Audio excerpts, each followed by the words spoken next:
Hi, I'm Stephanie, speech-language pathologist, and I'm here to help you feel confident in supporting your littles through their speech and language journey. Don't forget to hit like and subscribe so you don't miss anything. Let's talk about picking first words. Where should we start? It can feel really overwhelming when our littles start talking and you're starting to really focus on those first words. There are so many things to think about and you're not quite sure where to start, so let's break it down. We want to be able to answer two important questions on the words that we work on at the very beginning. What do you want and what do you need? The reason you want to focus on answering those questions is because this is usually a very tricky time for our littles.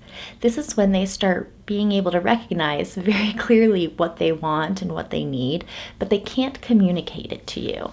Therefore, this is when we start seeing a lot of negative behaviors.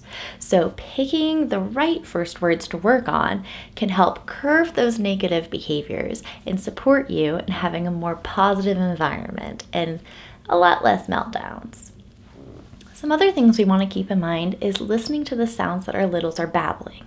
So if they're babbling a lot of what we call bilabial sounds, where you start hearing and buh a lot, you might want to start thinking about words that start with those sounds so your littles can have more success in the words that you're starting with.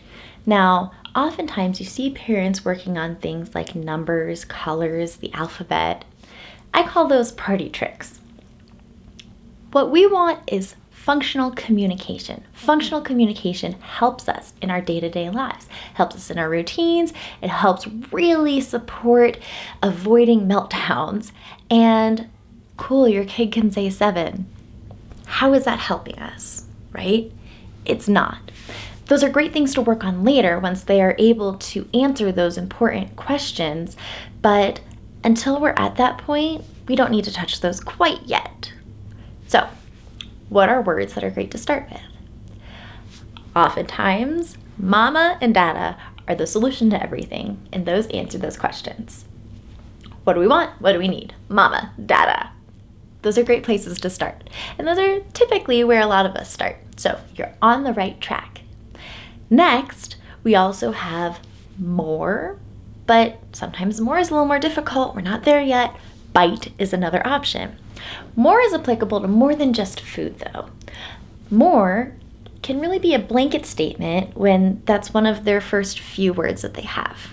They could mean more playing, more books, more bath time, more food, more milkies, more snuggles. More is applicable across the board, so more is a great place to start as well. We can also have the phrase all done. All done can help with a lot of different situations as well. It can help from meal times, bath time, when they're on the changing table and they want to communicate to you that they are not enjoying this anymore. They are all done. It also helps in the car seat. A lot of littles do not like their car seats, and that's no secret. But when you're able to communicate back and forth with them, then they feel understood, acknowledged, and that can help support behaviors. So when they say, all done, you are able to be driving in the front seat saying, oh, all done. You are all done in your car seat. I hear you that you are all done. We are almost there. And that makes a big difference in their life because now they know what they said, but they know that you understood them too.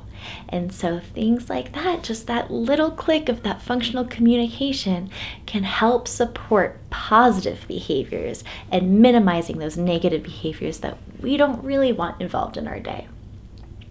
You also want to think about important things in your little's lives. What is important to them? For instance, my little loves balls.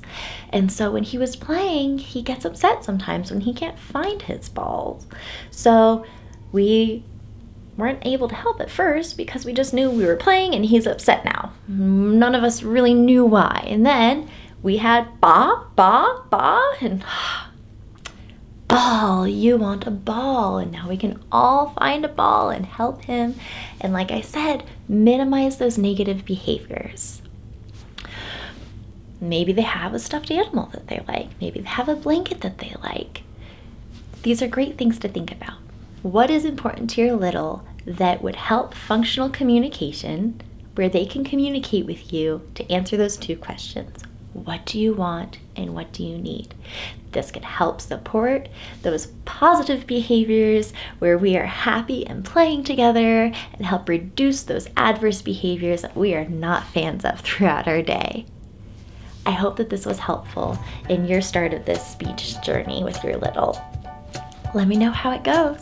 I'll talk to you later. Don't forget to subscribe so you don't miss any of these strategies.